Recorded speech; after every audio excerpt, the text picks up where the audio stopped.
100 দিনের কাজের টাকা যেটা দেওয়া হচ্ছে তার ক্ষেত্রে নাকি কিছু অনিয়ম বেনিয়ম ছিল, এটা ছিল তাদের মূল অভিযোগ।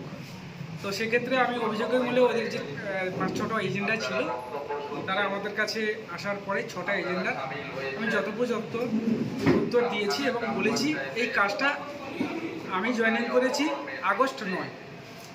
তো এটা আমাদের আমলের কাজ নয়, দীর্ঘ 2 বছর আগের পেন্ডিং কাজ।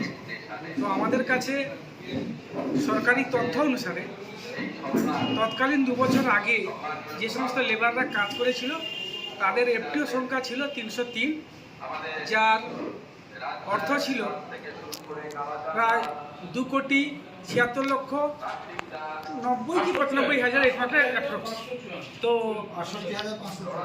সেই টাকাটা আমাদেরকে দিয়েছিল বিডিও অফিস থেকে তথ্য করতে যে এই প্রাপকদের টাকা রাজ্য সরকার দিতে চায়